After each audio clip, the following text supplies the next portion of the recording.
Bonjour à tous, donc dans cette vidéo nous allons parler des propriétés de la boîte CSS avec Bootstrap. C'est parti. Alors lorsqu'on parle des propriétés de la boîte CSS, on va parler surtout donc de width, height, margin, padding et border. Donc ce sont les 5 propriétés que nous allons voir avec Bootstrap. Donc on va commencer par créer une boîte. Donc en fait cette boîte, nous allons la créer avec Bootstrap. Donc on va créer absolument aucun CSS. À part la dimension de la boîte en elle-même. Donc ici, on va aller dans notre head. Et en fait, en dessous de notre link, on va mettre ici des balises style. D'accord.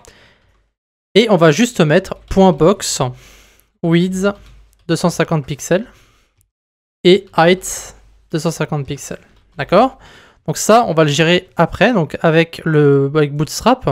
Donc maintenant, on va créer notre box. D'accord. Et donc maintenant, ce qu'on peut faire ici à l'intérieur, c'est créer en fait le contenu de la boîte. D'accord. Donc on va créer en fait une div qu'on va appeler, on va mettre hello. Voilà, bon, peu importe le texte encore une fois. Donc pour l'instant on a juste notre texte hello, donc je vais faire un petit zoom. Et donc ici on va maintenant devoir tout ajouter avec le CSS de Bootstrap. Donc on va commencer par ajouter le container, c'est-à-dire le height et width. Parce que vous pouvez voir que pour l'instant la boîte n'est pas créée, d'accord, il n'y a pas encore le contenu à l'intérieur. Donc ici, ce qu'on va faire, c'est qu'on va ajouter petit à petit en fait les différentes classes. Donc on va commencer par mettre ce qu'on sait, c'est-à-dire BG primary, d'accord. Donc c'est background primary, donc c'est du bleu. Vous allez voir que pour l'instant, c'est pas forcément très grand, c'est pas 250 sur 250, hein, c'est juste, c'est vraiment un tout petit bout ici en haut. Maintenant, on va faire en sorte que notre BG primary prenne toute la place dans la box. Et donc pour ça, on va découvrir notre première classe utilitaire, donc utilities et ce qu'on appelle spacing. Donc ici, ça va vous montrer un peu comment fonctionne donc margin et padding. Sauf nous, ce qui nous intéresse, c'est... Alors, attendez, je suis pas dans le bon truc, c'est sizing, pardon. Spacing, ça sera pour margin et padding. Ici, on va dans sizing pour justement height et width. D'accord. Donc max width, on verra ça un peu plus tard lorsqu'on parlera du côté responsive de Bootstrap. Mais pour l'instant, on va rester sur quelque chose de simple. Donc ici, ça va en fait prendre la taille relative aux parents, d'accord. Vu que la taille de notre parent c'est 250 pixels sur 250 pixels, hein, donc je le rappelle, on a créé la fameuse classe box, eh bien on va pouvoir ajouter ici W25 ou H25 ou W50, W75, etc., etc., pour pouvoir faire en sorte que notre box prenne soit 25%, soit 50%, soit 75%, soit 100%, soit auto, hein, carrément. Nous, donc ici, ce qu'on va faire, c'est qu'on va mettre en fait W100 et H100. Donc ça va en fait être width 100% et height 100%. Vous allez voir, on va rafraîchir. Et vous pouvez voir que maintenant notre boîte est complètement bleue.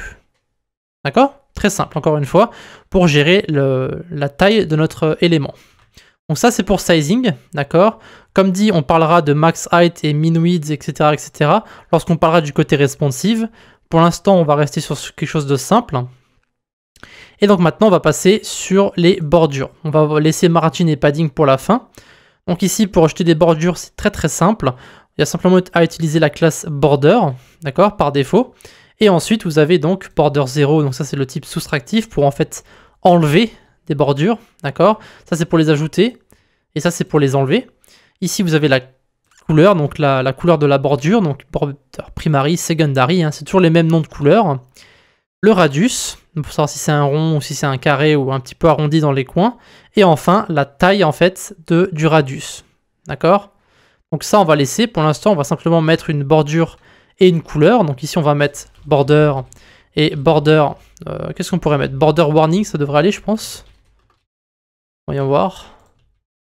Ok, je ne sais pas si vous voyez le jaune ou pas. Je vais essayer de zoomer encore une fois. Vous la voyez, la petite bordure ici?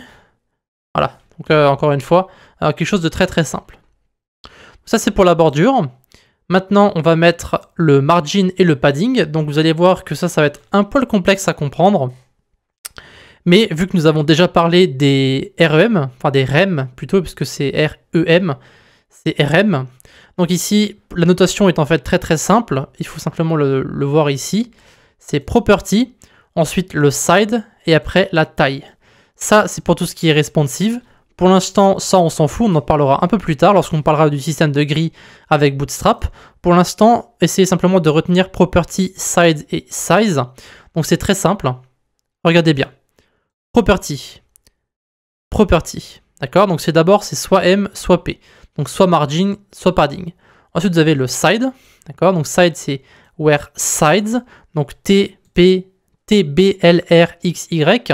Donc T c'est top, B c'est bottom, L c'est left, right c'est droite, X c'est gauche et droite, et Y c'est en haut et en bas. Donc X c'est l'axe X, hein, donc de gauche à droite, et l'axe Y de haut en bas. Et blank, bah, c'est simplement pour enlever en fait le margin de tous les côtés. Et donc enfin vous avez la propriété, vous avez le side, et enfin vous avez la taille. D'accord? Donc ici ils vous ont mis property side size. D'accord? Donc vous choisissez un dans chaque catégorie. Donc ici 0, 1, 2, 3, 4, 5 auto. Donc ça va être réglé par rapport au REM. D'accord? Donc ici c'est 0,25 REM, 0,5 REM, 1 REM, 1,5 REM et 3 REM. Ça veut dire que si vous voulez par exemple ajouter une margin top de 1,5 REM, vous allez taper MT et ensuite 4. Donc comme ça, MT-4. Et là vous allez ajouter un margin top de 2 REM. Vous voyez? C'est aussi simple que ça.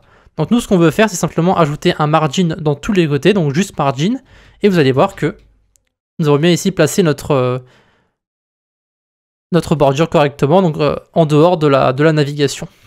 Et donc après, si vous voulez ajouter un padding, donc pour bouger le contenu qui est à l'intérieur après les bordures, eh bien vous mettez un padding 4.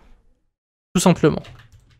Et vous pouvez voir que maintenant notre contenu qui est à l'intérieur a bougé parce que ici nous avons ajouté un padding.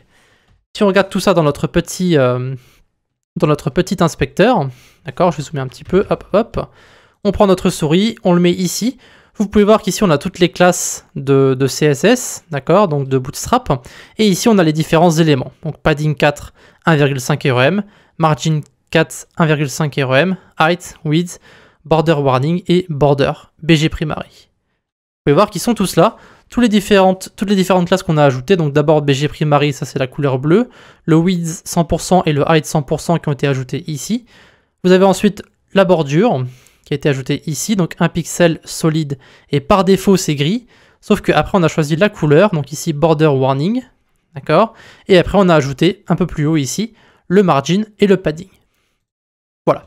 Donc ça, ce sont les différentes classes que vous allez pouvoir utiliser. Donc on va maintenant utiliser ces différentes classes pour pouvoir placer ces différents éléments. Et donc maintenant, on va passer à un autre sujet qui sera, je pense, le côté responsive de Bootstrap.